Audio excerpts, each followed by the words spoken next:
Oh, okay. Well, everything that we do marks the things that we're about. It seems to be the case.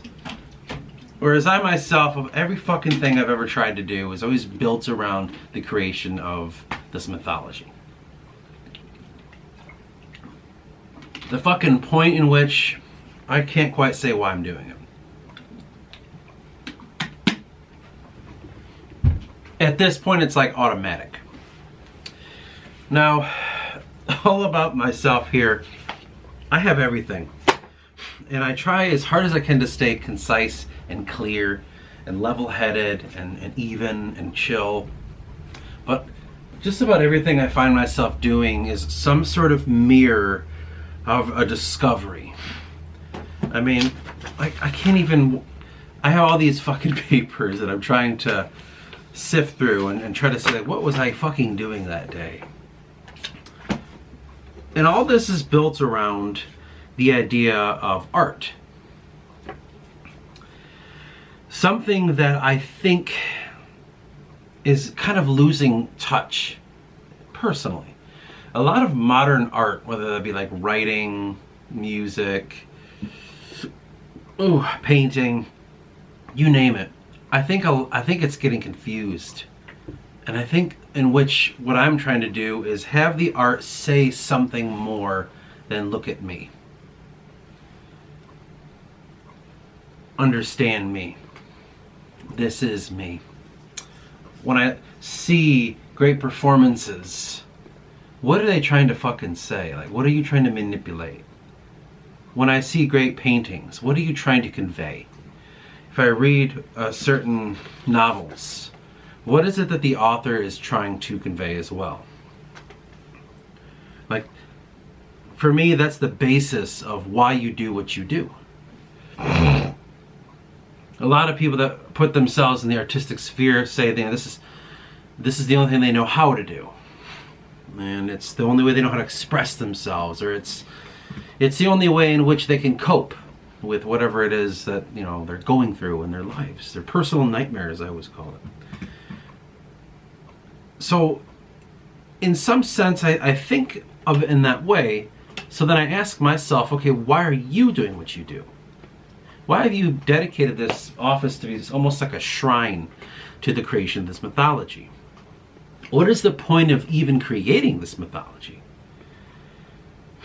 All the reasons, all the years, all the documents that you wrote, the hundreds and thousands of fucking words that we put towards trying to unravel every little aspect of this mythology, the stories in it, the characters in it, the situations in it. What does the history truly mean? Why is there a history? Who are all the players? What's the point of them being there? How did this all begin? How's it all going to end? What are all the moving parts of this? Where does this exist? There's so many little questions that crop up all along the way. And you can get so lost in this, so very lost, that at the end of the day, for myself, I say, well, why are we doing this in the first place? What is the fucking point of all this? At some point, am I doing it, or is it doing me? As of right now, I have finished book 2, and I'm in the phase of trying to figure out all of the little things that are said inside that fucking journal, that are mentioned. Like, what does it mean when I said this? Because I stream of consciousness write. When I go through it, I don't think, I write. And this is the stage in which I have to compile everything and start breaking it down and finding the story in it. Finding the characters, finding the motivations. What is the prophecy? What is the fantasy that's hidden in here? What is the mythology that drives you? In the process of doing this, it becomes self-exploration. So I have all this shit that I write, okay? I can't tell you how many motherfucking pages there are right here.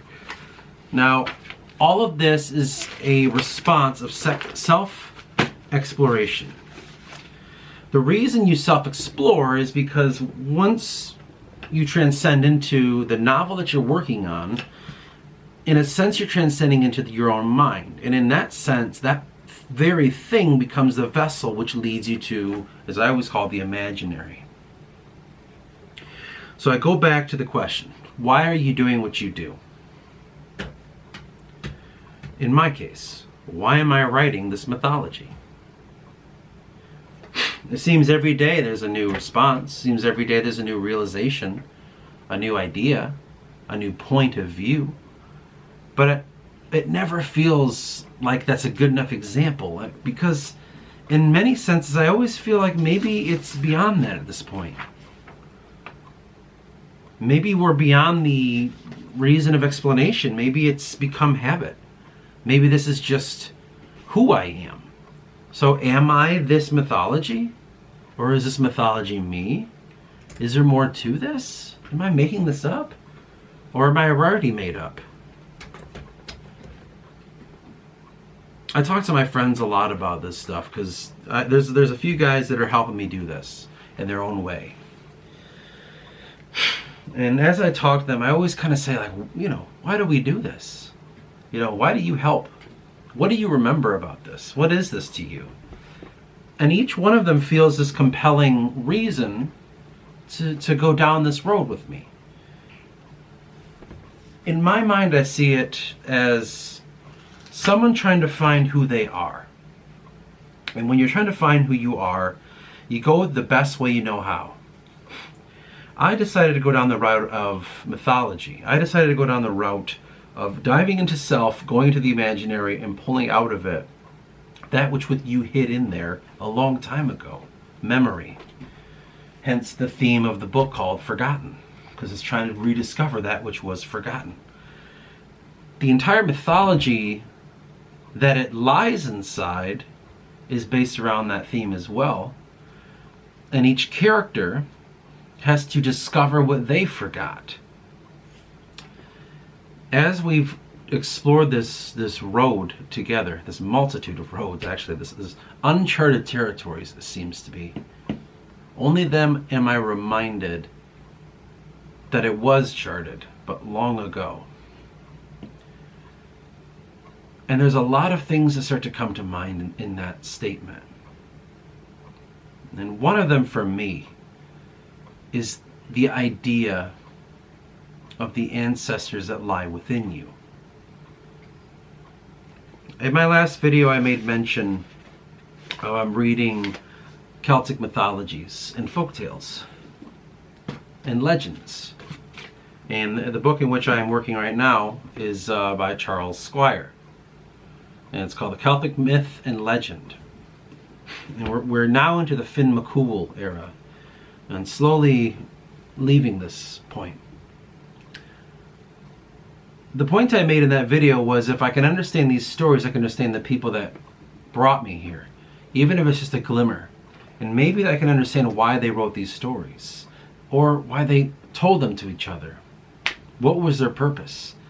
In some sense, it's trying to unravel that which came before me, because it's always in me.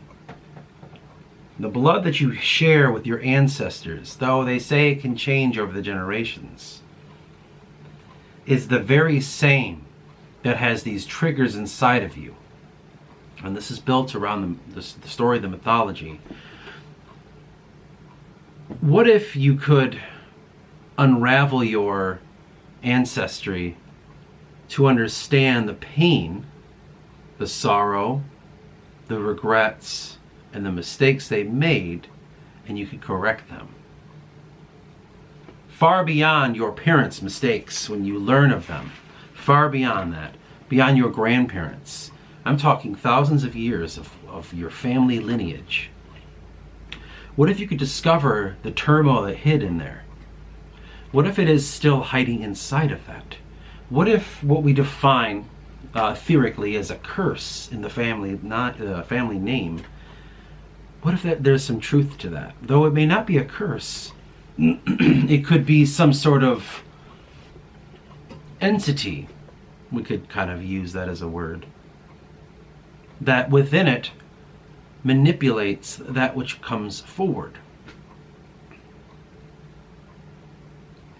Because where you sit right now, there are multitudes of beings that made you.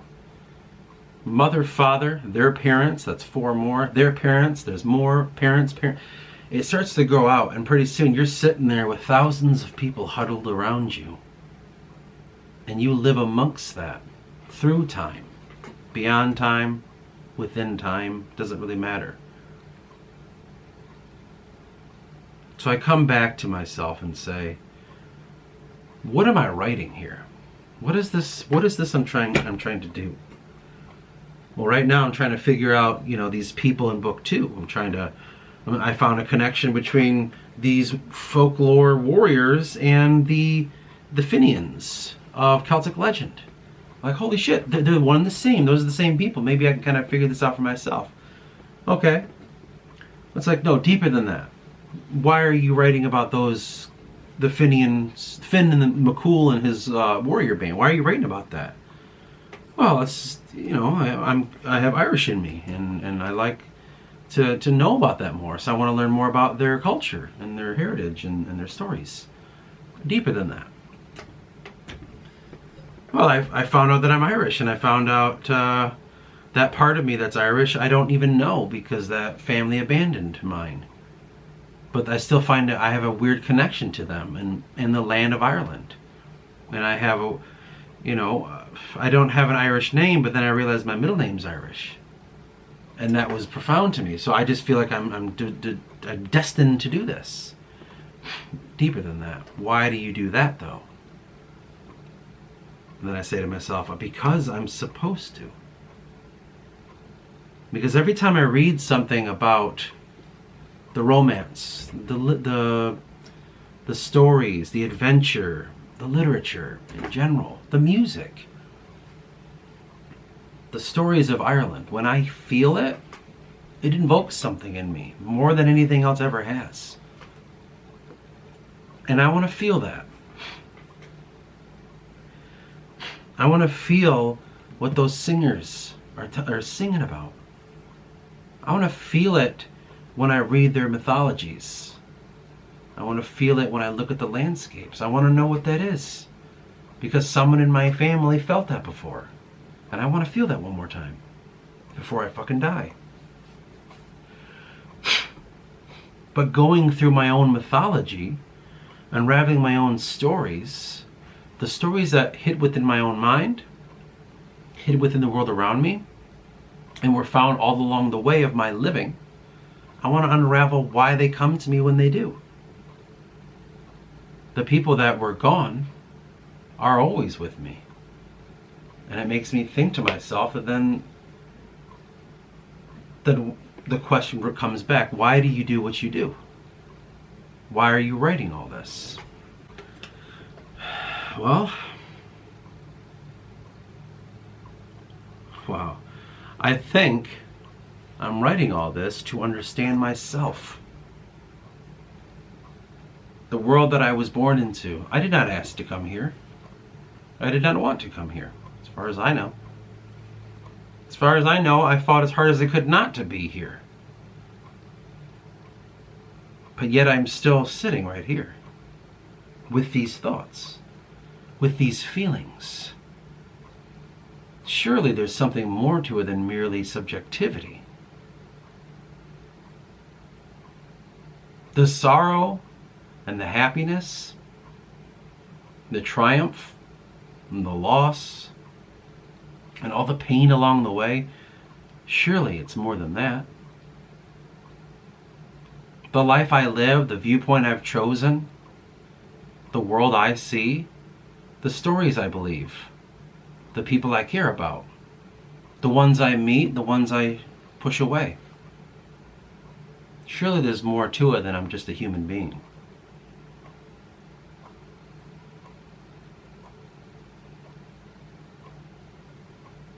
For a long, long time, I've had this quiet belief. It's nothing I really ever pushed up and explored a whole lot. I always believe that everything that I'm doing on accident, discovering without realizing, serendipitously, deja vu, whatever it is, I feel like it's always reminding me that the life I'm living right now is the one that I need. the one that I chose, and the one that was right for me. When I see little things that I write, or someone says to me, and it connects with something that I feel in real time, or something that was said in the past, and I've carried it for a long time, then I realize, wait a minute, that word that has all this meaning to me reminds me of this woman that I just met. What does that mean? Is there something more to that? When I'm reminded of the work that I do, brings me to the people that I always seek. It keeps the faith in me. It keeps belief in the Creator that I'm right where I need to be. And there's one thing that comes out of that a lot of people get hung up on, and that's the dark side of it. The whole why does God allow kind of concepts. Like, why does he allow children to get cancer? Why does he allow starvation of, these said people and wars and all that? Take that, let's go and zoom in on that more. Why does he allow the bad things that happen in my life? The pains that I felt, the horrible things that I go through, the cards that I was dealt that aren't fair. Why does he allow that? Well, the most obvious feeling is because it makes you stronger, right? We've been saying that for thousands of years. Those battle scars make you stronger. And that you should be thankful for all the hardships that you have, because it brought you to this very fucking moment. Once you walk away from self-pity, and you walk away from crying about your sorrows, and you accept them, you take possession of them, and you shape them, that's when you start to realize that there's a path designed for you. For every time you fall, you're once again reminded that it was something you were meant to do in the first place. I need to build you up to a belief. I need you to believe something enough that when you fall from that, you will be reminded and you will not forget. Or vice versa, that it will ignite in you the fervor that you need to continue whatever you're exploring. But you have to always remember to go into your own self. I right now find myself at this very, very difficult mental crossroads of, am I living the life that I should be living? If so, why am I missing the things that aren't in it right now? The people that aren't in it, the situations that aren't in it, whatever it may be. If I'm meant to walk this path, and I've taken very huge commitments in the life that I'm in, and the room that I sit, and the people that I find myself in contact with, I've made heavy commitments to them. Life-bonding commitments. But why are there more that I want, but I simply cannot have? I think that is a reminder that sometimes there's more than one choice of what you're destined to have. And what you believe is meant for you. You can go from destiny to soulmate to friend forever. You know what I'm saying? Like things you feel that belong with your long life. Sometimes there's more than one option. I can't say if you'll be able to explore the other options in another time, but I truly hope you can. Sometimes you find yourself, let's say, I don't know, you fall in love with somebody and you commit your life to this person and you truly love them. And you I don't know, you get married and you have kids and all that, and you truly love this person. You have zero regrets. But then sometimes you meet another person, whoever it is, man or woman, that you know was your true soulmate, and they're out there forever, and they know it too, and you both have to live with that and die with it. And you have to believe there's got to be a purpose to that. Was I too hasty? Or is that person testing me? I don't know. You want to believe that maybe the next time I come around here, I'll find them. And we'll be okay. Or maybe sometimes the longest connection, the strongest connections that you have are the ones that are seemingly not there. You can love someone from afar so deeply that it sustains you. You could love someone in the very same room as you that doesn't give you what you want. But what shelters you from your choices is the pain and hurting another. Because that's all it is, right? If you feel a destiny, that means you're tied to others. And if you don't feel that in your friend group, in your family, in your love situation, you don't feel that true bond, and you're walking away from them, it's going to hurt you and them. And you may regret it. But that doesn't mean you weren't meant to. So I go all the way back once again, full circle, and say, why do I do what I do? Why have I created this mythology? Why am I writing this series? Why am I working on these damn videos? Why do I keep talking to this fucking camera?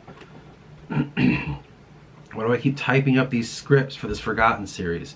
Why do I do the Forgotten podcast? Why am I telling you about all this shit I'm doing? Why do I do that?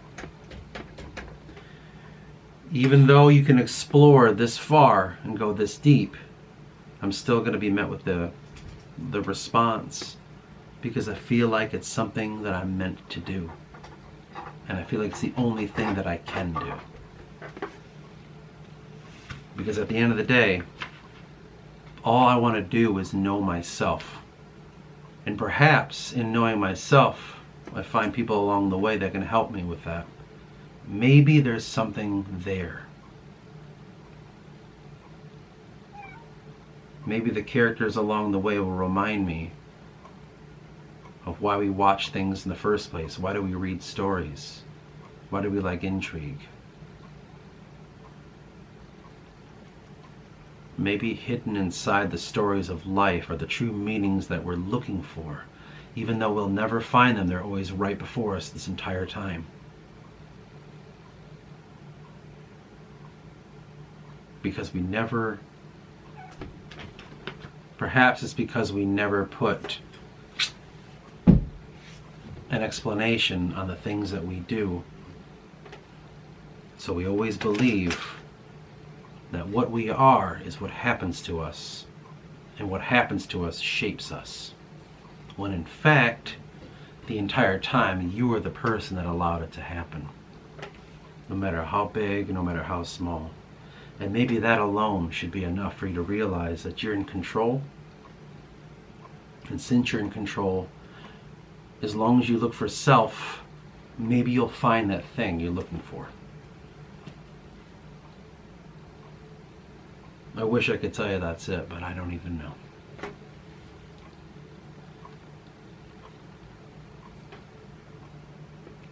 You are the things that happen around you. You just need only notice it. And all those feelings will come to fruition one day. And maybe there isn't a point to everything.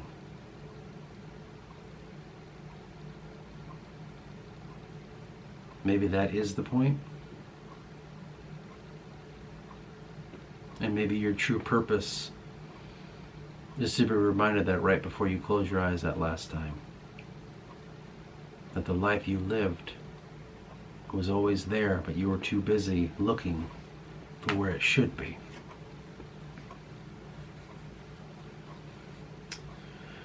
And that's all I have to say about that. On to the next one.